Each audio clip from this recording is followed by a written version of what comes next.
नमस्कार, मी doctor Tejas. Just for hearts मध्ये तुमच्या सगळ्यांचं मनपूर्वक स्वागत.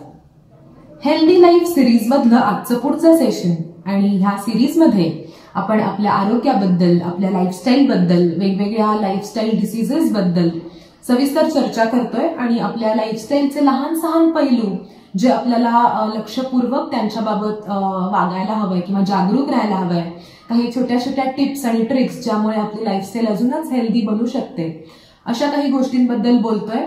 गेल्या काही सेशन्स मध्ये आपण आपल्या झोपेबद्दल, आपल्या आहारातल्या चहा कॉफी बद्दल चर्चा केली. आज असाच एक नवीन विषय आणि जो अतिशय महत्वाचा आहे, त्याचं नाव आहे आपल्या आहारातले किंवा आपल्या जेवणातले व्हाईट पॉइझन्स किंवा पांढरी विष. आता पांढरा पदार्थ म्हणला आहारातला की तो विषच असेल किंवा तो वाईटच असेल असं नक्कीच नाही, पण असे काही आपल्या आहारात पांढरे घटक आहेत जे आपण आवर्जून टाळायला पाहिजेत किंवा त्यांचा वापर करताना आपण अगदी काळजीपूर्वक, गरजेपुरताच आणि कमीत कमी प्रमाणात केला पाहिजे. तर असे कोणते घटक आहेत याचा आपण आजच्या सेशनमध्ये विचार करणार आहोत आणि मुख्यत्वे करून 3 पांढऱ्या विषांबद्दल आपण आज अगदी डिटेलमध्ये बोलणार आहोत. तुम्हाला सगळ्यांना पांढरी विष माहितीच असतील आहारातली, पण सगळ्यात मोठं आणि महत्वाचं पांढरं विष आपल्या आहारातलं मी म्हणेन ते म्हणजे साखर. आणि ही विष जी आहेत ना, त्या बाबतीत तुम्हाला पहिल्यांदा एक गोष्ट लक्षात ठेवायची आहे की हे एकदा खाऊन दोनदा खाऊन तुम्हाला काही त्रास होणार नाहीये किंवा थोड्या प्रमाणात खाऊन कदाचित त्रास होणारही नाही. पण जेव्हा या पदार्थांचं तुमच्या आहारातलं प्रमाण वाढत जातं, त्याची फ्रिक्वेन्सी वाढत जाते किंवा खाण्याची वारंवारता, किती तुम्ही सारखं सारखं खाताय किंवा दररोज खाताय, दररोज दिवसातनं अनेक वेळा खाताय, ही फ्रिक्वेन्सी जेव्हा वाढत जाते आणि प्रमाण वाढत जातं, तसा तसा ह्या पदार्थांचा तुमच्या आरोग्यावरचा घातक परिणाम दिसायला लागतो. त्यामुळे ह्या विषांकडे तुम्ही असं इन्स्टंट पॉइझन म्हणून बघू नका, पण येस, स्लो पॉइझन आपण ह्याला नक्कीच म्हणू शकतो. आणि ह्या विषांपासून लांब राहून आपण नक्कीच आपलं आरोग्य सुधारू शकतो. तर साखरेबद्दल मी बोलत होते. पहिलं विष आपण बघतोय साखर. आणि साखर हा असा पदार्थ आहे आपल्या आहारातला की ज्याला कॅलरीज सोडून बाकी काहीच महत्व नाही किंवा कॅलरीज सोडून त्याच्यामध्ये बाकी कुठलीच न्यूट्रिएंट्स नाहीत. ओके, तर ह्याला म्हणतो आपण एम्प्टी कॅलरीज किंवा कॅलरी डेन्स आणि न्यूट्रिएंट पुअर अशा प्रकारचा हा पदार्थ आहे. तर हा पदार्थ आपण इझिली अवॉइड करू शकतो, कारण ह्या पदार्थाचे दुष्परिणाम जर का तुम्ही बघितलेत आपल्या वेगवेगळ्या सिस्टीम्सवरचे किंवा आरोग्यावरचे, तर तुम्ही नक्कीच त्याचा विचार कराल. तर सगळ्यात पहिला महत्वाचा परिणाम तुमच्या लक्षात आला असेल की आता एम्प्टी कॅलरीज पोटात जात आहेत, म्हणजे काही न्यूट्रिएंट्स मिळत नाहीयेत, म्हणजेच तुम्हाला महत्वाच्या न्यूट्रिएंट्सची कमतरता भासू शकते आणि हे एक्स्ट्रा कॅलरीज पोटात जाऊन नक्कीच तुमचं वजन वाढू शकतं. सो वजन वाढणं अतिरिक्त साखर खाऊन हा साखरेचा सगळ्यात मोठा दुष्परिणाम आहे. आणि सध्या जी ओबेसिटी प्रचंड वाढत चाललीये किंवा लहान मुलांमध्ये सुद्धा जी स्थूलता वाढत चाललीये, त्याला ही आपल्या आहारातली अतिरिक्त साखर कारण आहे असं नक्कीच समजायला हरकत नाही. त्याचबरोबर साखरेमुळे रक्तातली साखर लगेच वाढते, हेही आपल्याला माहितीये. साखरेचा ग्लायसेमिक इंडेक्स किंवा ज्या प्रकारे रक्तातली साखर वाढते आहारातल्या साखरेमुळे, तो ग्लायसेमिक इंडेक्स जास्त आहे आणि त्यामुळे ही साखर खाऊन रक्तातली साखर पण निश्चितच वाढणार आहे आणि वेगाने वाढणार आहे. त्यामुळे वजन वाढ, रक्तातली साखर वाढणं, याचबरोबर दातांच्या समस्या म्हणजे दात किडणं किंवा हिरड्यांचे वेगवेगळे आजार, हे सुद्धा अतिरिक्त साखरेच्या सेवनामुळे होऊ शकतात. त्याचप्रमाणे लहान मुलांमध्ये सध्या आपण बघतोय की हायपर ऍक्टिव्हिटी हा एक खूप जास्ती प्रमाणात दिसून येणारा प्रकार आहे किंवा सध्याची मुलं खूप हायपर ऍक्टिव्ह आहेत. ती एका जागी शांत बसत नाहीत किंवा सारखी चिडचिड करतात, दंगा करतात, एका जागी त्यांचं अटेन्शन टिकू शकत नाही किंवा कॉन्सन्ट्रेशन टिकू शकत नाही. तर हा जो प्रकार आहे लहान मुलांमधला हायपर ऍक्टिव्हिटीचा, तर ह्याला सुद्धा आहारातली साखर कारणीभूत आहे असं आता समजलं जात आहे आणि साखर आहारातली कमी करून त्याचे चांगले परिणाम दिसून येत आहेत. त्यामुळे हे जे महत्वाचे दुष्परिणाम आहेत साखरेचे आहारावरचे आपल्या, त्यांचा विचार करता साखर आहारातनं पूर्णपणे बंद करायलाही काही हरकत नाही. म्हणजे मी असं सांगते बऱ्याचदा, स्पेशली ज्यांना वजन कमी करायचंय किंवा ज्यांना डायबिटीस आहे, तर डायबिटीस झाल्यावर आपण कमी करतो साखर किंवा बंद सुद्धा करतो आपल्या आहारातनं. पण हेच जर का आपण आधी करू शकलो तर निश्चितच आपल्याला त्याचा जास्ती फायदा होईल याची मला खात्री आहे. त्यामुळे अगदी आवर्जून दररोज साखर खायलाच पाहिजे असं अजिबात नाही. इव्हन लहान मुलांना सुद्धा त्याची सवय तुम्ही नाही लावलीत तरी चालेल. सध्या रिकमेंडेशन्स असं सांगतात लहान मुलांसाठी की वयाच्या 1 वर्षापर्यंत स्ट्रिक्टली मुलांच्या आहारात साखर आणू नये किंवा त्याचा समावेश करू नये आणि अगदी 2 वर्षापर्यंत सुद्धा तुम्ही हे एक्सटेंड करू शकता. त्यामुळे मुलांची थोडीशी साखरेबाबतची जी आवड असते किंवा त्याची चव जी मुलांना कळते ती लवकर कळत नाही आणि साखर जास्ती खाण्याचं प्रमाण पुढच्या आयुष्यात कमी होऊ शकतं. त्यामुळे लहान मुलांच्या बाबतीत आपण काळजी घेतलीच पाहिजे, पण मोठ्यांनी सुद्धा अगदी दररोज चहा कॉफीत साखर घालायलाच पाहिजे किंवा साखर थोडीफार घेतलीच पाहिजे जेणेकरून माझ्या मेंदूला साखर मिळेल आणि मला छान वाटेल. ही जी आपली धारणा असते ती अगदी चुकीची आहे. मी बऱ्याचदा सांगते की जे काही आपण खातो त्या सगळ्याची शेवटी साखर बनणार आहे. बरोबर, तुम्हाला आपल्या 10वी 12वीतलं सायन्स आठवत असेल की डायजेशन नंतर तुम्ही जे काही खाता त्याची साखर आणि प्युअरेस्ट साखर म्हणजे ग्लुकोज बनतं. त्यामुळे तुम्ही आहारातली अगदी साखर पूर्ण बंद केली तरीही काही प्रॉब्लेम नाहीये, तुम्हाला साखर मिळणारच आहे तुमच्या इतर अन्नपदार्थांमधनं. ओके, तर साखर सध्या आपण इतकी खातोय म्हणजे तुम्हाला जर का सांगायचं झाले नंबर्स तर जगभरामध्ये जवळपास एक 22 ते 25 ग्रॅम साखर आहारामध्येही भारतामध्ये दिसूनच येते आणि जगभरात त्याचं प्रमाण अजून जास्ती आहे. वेस्टर्न कंट्रीजमध्ये स्पेशली साखरेचं प्रमाण आहारातलं खूप जास्ती आहे. म्हणजे दर वर्षाला साधारण 20 ते 25 किलो साखर खाल्ली जाते. म्हणजे वर्षाला जर का 20-25 किलो तर तुम्हाला लक्षात आलं असेल की महिन्याला साधारणतः 2 किलो साखर पोटात जाते आपल्या. आणि या हिशोबाने आपण दररोज खूप जास्ती साखर खातोय जी आपण नाही खायला पाहिजे.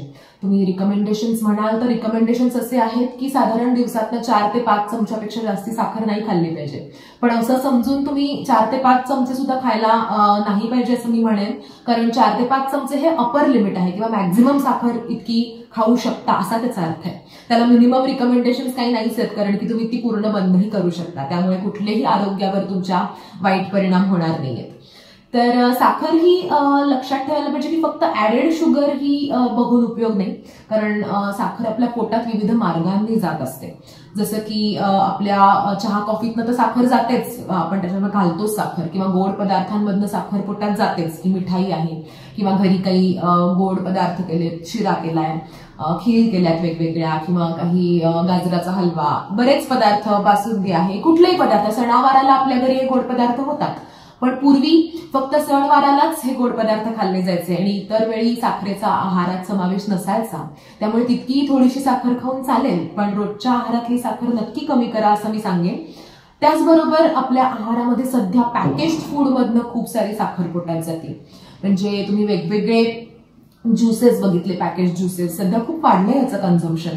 तसंच काही वेगवेगळे न्यूट्रिशनल बार्स लोक अगदी आनंदाने खातात हेल्दी म्हणून, की ग्रॅन्युला बार असेल किंवा इतर कुठलेही हेल्दी बार्स किंवा चिक्की किंवा लाडू असे अनेक पदार्थ आपल्या रोजच्या जेवणामध्ये असतात. त्याच्यातनं साखर बरीच पोटात जाते.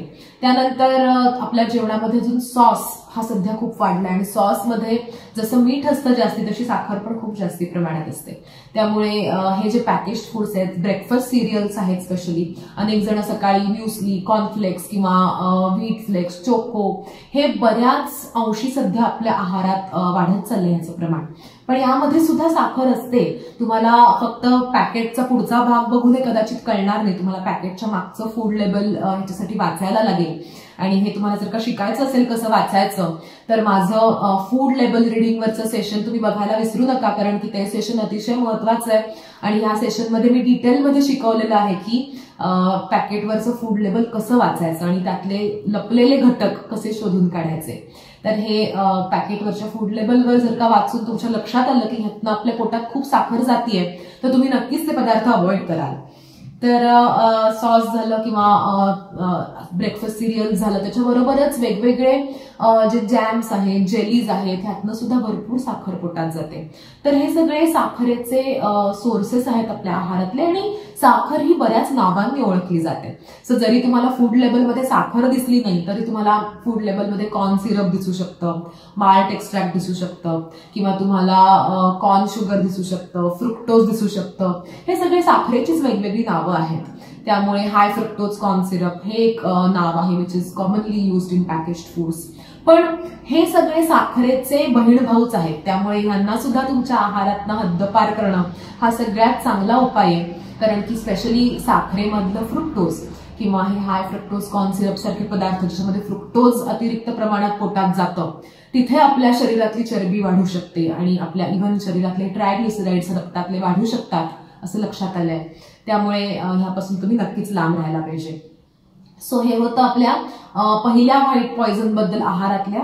आता वळूयात दुसऱ्या व्हाईट पॉइझन कडे, आणि ते म्हणजे तुमच्या सगळ्यांच्या परिचयाचंच आहे पुन्हा, मीठ आपल्या आहारातलं किंवा सॉल्ट.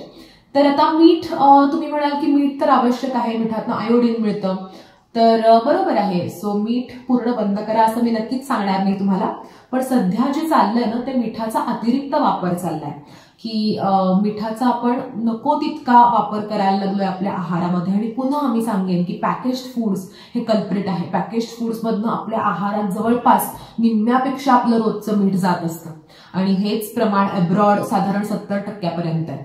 सो आहारातलं टोटल मीठ हे 70% पॅकेज्ड फूड पासून येतं, असा नुकताच एक शोध निबंध प्रसिद्ध झालाय, आणि भारतातही हे लवकरच होणार आहे. त्यामुळे पॅकेज्ड फूड्स पासून लांब राहणं हे तुमच्या आहारातलं हिडन सॉल्ट किंवा लपलेलं मीठ टाळण्याचा उत्तम उपाय आहे असं मी तुम्हाला सांगणार आहे. त्याबरोबर मीठ किती वापरायचं, जसं आपण साखर बघितली की साखर साधारणतः महिन्याला आपल्याला 2 किलोपर्यंत लागते एका माणसाला, जे खूप चुकीचं आहे. आणि ती लागायला किती पाहिजे, जवळपास एक अर्धा किलोपेक्षा कमी लागायला पाहिजे एका माणसाला साखर एका महिन्याला. तर तसं मिठाचं तुम्ही प्रमाण विचाराल तर एका माणसाला एका दिवसाला अर्धा किंवा 1 चमचा, अर्धा ते 1 टीस्पून सॉल्ट, म्हणजे साधारण 5 ग्रॅम पर्यंत सॉल्ट घेऊन चालणार आहे. या हिशोबाने एका माणसाला एका महिन्याला लागतं 5 गुणिले 30, सो 150 ग्रॅम मीठ. आणि साधारण एका माणसासाठी आपण बघितलं तर 150 ग्रॅम मीठ एका महिन्याला, म्हणजे 1 किलोचा पॅक जर का असेल तर तो 6 महिने पुरायला पाहिजे एका माणसाला. पण अर्थात घरामध्ये एक माणूस नसतो, आपल्या 2 किंवा 4 असे आपले फॅमिली मेंबर्स युजली आता सध्या न्यूक्लिअर फॅमिलीज मध्ये असतात. तर याच हिशोबाने जर का 2 माणसं असतील घरामध्ये तर दोघांना तुम्हाला महिन्याला लागणार आहे रोजचं 5 ग्रॅम एकाला, 10 ग्रॅम दोघांना, सो महिन्याला 300 ग्रॅम दोघांना मीठ, म्हणजेच तुमचा 1 किलोचा पॅक 3 महिने पुरायला पाहिजे आहे एका कुटुंबामध्ये ज्याच्यात 2 माणसं आहेत. ओके, 2 व्यक्ती आहेत.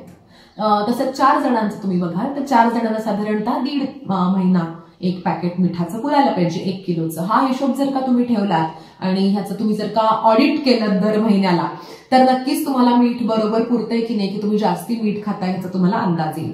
पण हे होतं फक्त आहारात वापरलेल्या मिठाचं. जर तुमचं पॅकेज्ड फूड कन्झम्पशन जास्त असेल किंवा तुमच्या आहारामध्ये अतिरिक्त मीठ असणारे पदार्थ जसं की लोणचं, पापड हे असतील तर तुम्ही हे मीठ अजून कमी करायला पाहिजे, किंवा हे पदार्थ तुम्ही टाळायला पाहिजे ज्याच्यामध्ये खूप जास्ती मीठ असतं. तर मीठ अजून कशा कशातनं पोटात जातं, पापड लोणचं आत्ताच सांगितलं मी, सॉस मधून साखरे बरोबरच मीठही खूप पोटात जातं. त्याचबरोबर मिठाचे अजून हिडन सोर्सेस म्हणजे आता सध्या रेडीमेड सूप्स खूप जण प्यायला लागलेत, की पटकन ते पॅकेटमध्ये सूप पाण्यात कालवायचं आणि गरम करायचं की सूप तयार झालं. सो हे इन्स्टंट सूप्स जे आहेत, इन्स्टंट पदार्थ जे आहेत ना स्पेशली, त्याच्यामध्ये मीठ खूप आहे. जे प्रिझर्व्ड फूड आहे त्याच्यामध्ये प्रिझर्वेटिव्ह वापरले आहेत त्यामध्ये मिठाचं प्रमाण पुष्कळ आहे. त्यामुळे हे पदार्थ ज्याच्यात खूप मीठ आहे त्यामुळे ते चांगले टिकणार आहेत असे पदार्थ आपण नक्कीच टाळायला पाहिजे. त्यानंतर नंबर येतो बेकरी आयटम्सचा किंवा बेकरीतल्या पदार्थांचा. आणि बेकरीतले पदार्थ हे आपल्या आहारातल्या मिठाचा एक सोर्स आहे. आपल्या हे गावीही नसतं, कारण की त्याच्यामध्ये कुठे मीठ आहे असा आपल्या मनात प्रश्न येतो. पण बेकरीतल्या पदार्थांमध्ये मीठ नसतं, पण मिठाचा भाऊ ज्याला आपण म्हणू शकतो तो म्हणजे सोडा. तर हा सोडा जो आहे तो मिठासारखंच काम करतो आणि आपलं ब्लड प्रेशर वाढवायला कारण ठरू शकतो.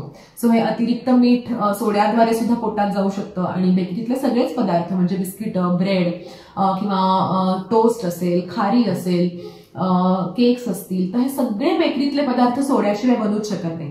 त्यामुळे ह्यातनं सोडा नक्कीच पोटात जाणार आहे आणि मिठाचं वाढलेल्या हे कारण ठरू शकतं. त्याबरोबरीने जर का तुम्हाला सवय असेल की वेगवेगळे ड्रेसिंग्स घेणं, की मेयोनीज आहे सॅलड्सवरती, मेयोनीज आहे किंवा वेगवेगळे सॅलड ड्रेसिंग्स आहेत ते घेणं, किंवा चीज जास्ती प्रमाणात खाणं आहारामध्ये, हे पण एक्स्ट्रा मिठाचे सोर्सेस आहेत.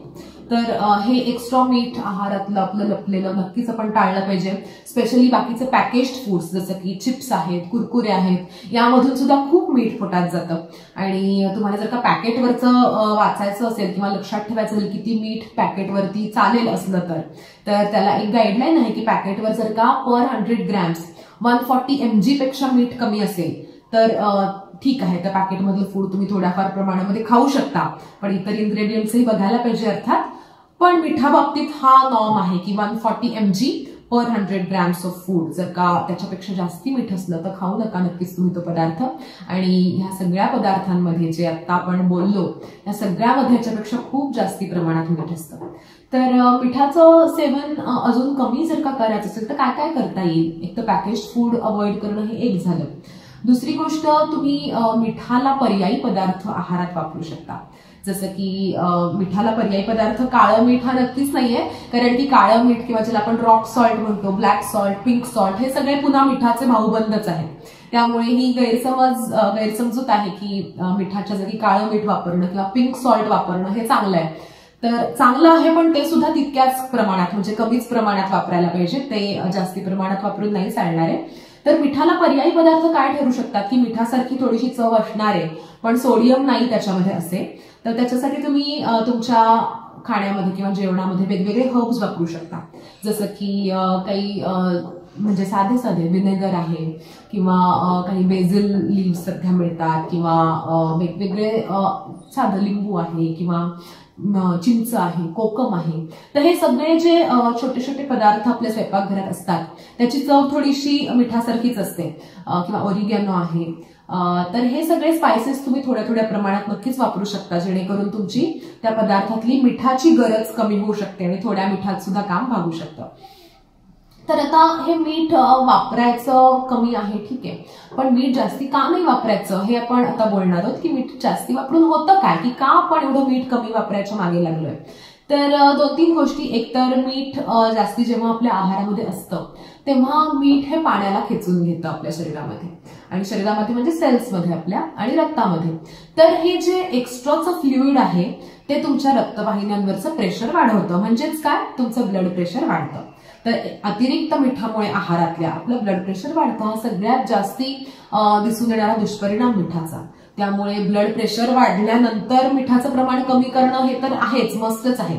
पण त्या आधीच जर का तुम्ही जागे होऊन मिठाचं प्रमाण आधीपासूनच कमी केलं तर तुम्हाला निश्चितच त्याचा फायदा होणार आहे. आणि एक गोष्ट महत्वाची लक्षात ठेवायला अशी हवी की हे मीठ, साखर हे जे पदार्थ आहेत ना हे ऍडिक्टिव्ह आहेत. जसं आपण चहा कॉफीचं बोललो मागच्या वेळेला, तसंच मीठ साखर सुद्धा ऍडिक्टिव्ह आहे. म्हणजे अनेकांना ही ऍडिक्शन असते की मीठ पुरेसं घातल्याशिवाय जेवण जातच नाही, कारण ती सवय लागली तेवढ्या मिठाची. त्यामुळे जर तुम्ही पोळी, भात अशा पदार्थांमध्ये मीठ घालत असाल तर ते तुम्ही हळूहळू करून कमी करा आणि बंद करा, कारण की हे एक्स्ट्राचं मीठ तुम्हाला नक्कीच त्रासदायक ठरणार आहे.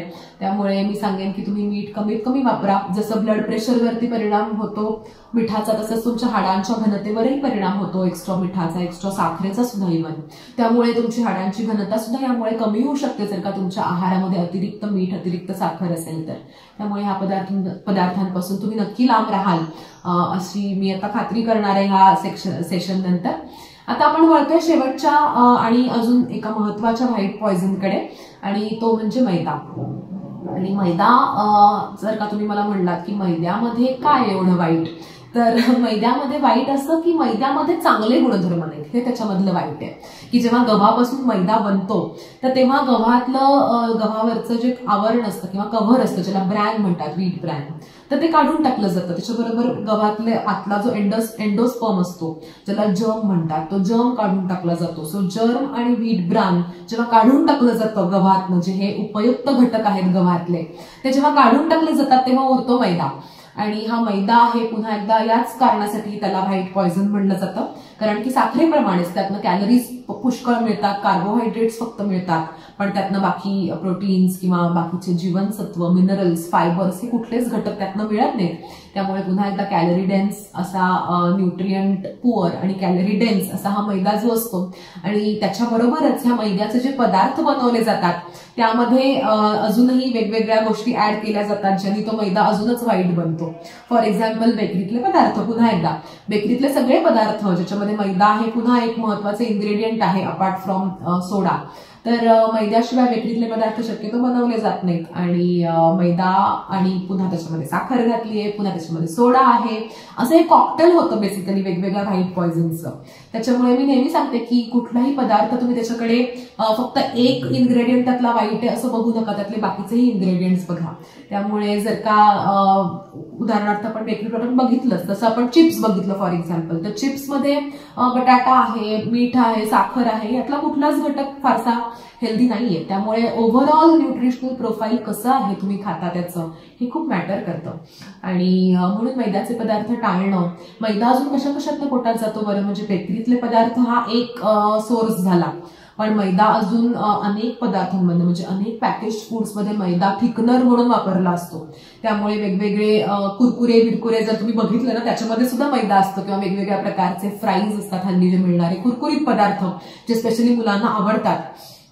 तर या कुरकुरीत त्याला तो टेक्स्चर येण्यासाठी बऱ्याचदा मैदा, कॉर्नस्टार्च असे पदार्थ वापरले असतात, जे एक प्रकारचं व्हाईट पॉइझनच आहे. त्याचबरोबर ह्या सूप्समध्ये किंवा ज्याला आपण म्हणतो की रेडीमेड सूप्स आहेत त्याच्यामध्ये सुद्धा मैदा किंवा असे स्टार्चेस वापरले असतात, ज्याच्यामुळे त्याला थिकनेस येतो सूपला नंतर आणि तो उगीच मैदा आपल्या पोटात जातो. सो हे सोर्सेस मैद्याचे आहेत. प्लस आपल्या आहारातल्या अनेक मिठायांमध्ये मैदा वापरलेला असतो. त्यामुळे मैद्याचा वापर कमीत कमी करणं आणि तो पूर्णपणे बंद करणं हे सुद्धा अतिशय चांगलं ठरू शकतं आपल्यासाठी.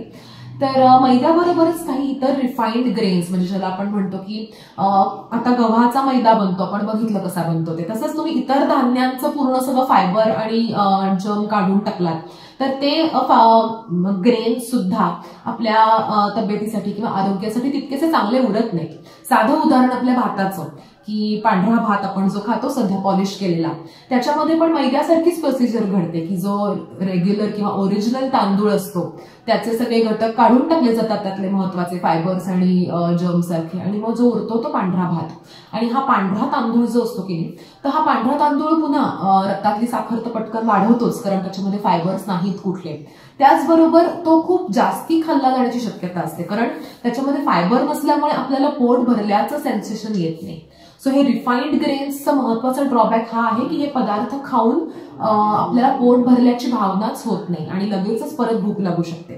आणि ह्याच्यामुळे शुगर सुद्धा रक्तातली खूप वाढते. म्हणजे मैद्याचे आणि भाताचे पदार्थ खाऊन पांढऱ्या तांदळाचे आपल्या रक्तातली साखर अशी झुपकीने वर जाते. म्हणजे एक स्टीप त्याला एक हे येतो, म्हणजे डोंगर येतो आपल्या रक्तामध्ये साखरेचा असं म्हणूया. आणि हा स्टीप जेव्हा कर्व येतो तेव्हा त्याला खाली करायला, ती साखर खाली आणायला खूप जास्ती प्रमाणात इन्शुलिन सोडलं जातं आपल्या शरीरात. आणि हे एक्स्ट्राचं इन्शुलिन साखर पटकन पुन्हा खाली आणतं. सो असे पीक्स आणि फॉल्स तयार होतात आपल्या रक्तामध्ये साखरेचे, आणि साखर जेव्हा अशी पटकन खाली येते तेव्हा पुन्हा खूप जास्ती भूक लागते. त्यामुळे हे पदार्थ वजन वाढीसाठी नक्कीच कारण ठरतात, कारण जास्ती प्रमाणात खाल्ले जातात, खाल्ल्यानंतर पुन्हा भूक लागते, पुन्हा भूक लागल्यानंतर पुन्हा काहीतरी खाल्लं जातं. त्यामुळे साखरेबरोबरच आहारामध्ये मैदा आणि पांढरा भात हे पदार्थ टाळणं हे वेट वॉचर्ससाठी, स्पेशली ज्यांचं वजन वाढलेलं आणि कमी करायचं अशांसाठी, आणि ज्यांचं वजन वाढू नये असं ज्यांना वाटतं अशांसाठी सुद्धा हे खूप महत्वाचं आहे. तर हे होतं मैद्याबद्दल. आणि मैद्याला रिप्लेसमेंट काय, तर मैद्याला रिप्लेसमेंट अर्थात आपली होल व्हीट फ्लोअर किंवा गव्हाचं पीठ ज्याच्यामध्ये अख्खा गहू वापरलेला आहे आणि साल काढलेलं नाहीये. तर अर्थात तुम्हाला गव्हाचं पीठ वापरताना ते चाळायचं नाहीये हेही लक्षात ठेवायचंय. त्याचबरोबर अनेकांना असं वाटेल की ठीक आहे बाबा, बिस्किट मैद्याची बनली तर आम्ही नाही खाणार ती, पण मग आम्ही त्याच्या बदल्यामध्ये किंवा त्याच्या ऐवजी हाय फायबर बिस्किट्स खाऊ का, किंवा ब्रेडच्या जागी ब्राऊन ब्रेड खाऊ का. तर पुन्हा मला तुमचं हेच सांगणं आहे माझं तुम्हाला की जेव्हा तुम्ही हे पदार्थ खाणार आहात तेव्हा ते कॉन्शियसली पहिल्यांदा वाचा त्याच्यावरचं फूड लेबल. बऱ्याचदा हाय फायबर बिस्किट किंवा ब्राऊन ब्रेड असे पदार्थ जे आहेत त्याच्यामध्ये फक्त नावाला होल व्हीट फ्लोअर घातली असते. म्हणजे एकूण पदार्थापैकी फक्त 30% किंवा 30-35% होल व्हीट फ्लोअर असते, बाकीचा 60-70% हा मैदाच असतो. आणि हे तुम्हाला केव्हा कळेल, जेव्हा तुम्ही फक्त पुढचं न वाचता, ह्या ब्राऊन ब्रेड किंवा हाय फायबर बिस्किट एवढं फक्त न वाचता, म्हणजे फूड क्लेम्स न वाचता, जेव्हा मागचं त्या पॅकेटच्या न्यूट्रिशनल लेबल वाचाल तेव्हाच तुमच्या हे लक्षात येणार आहे. त्यामुळे हे पदार्थ असे जे नावापुरते हेल्दी आहेत अशा पदार्थांपासून तुम्ही नक्कीच लांब राहायला पाहिजे असं मी तुम्हाला सांगेन.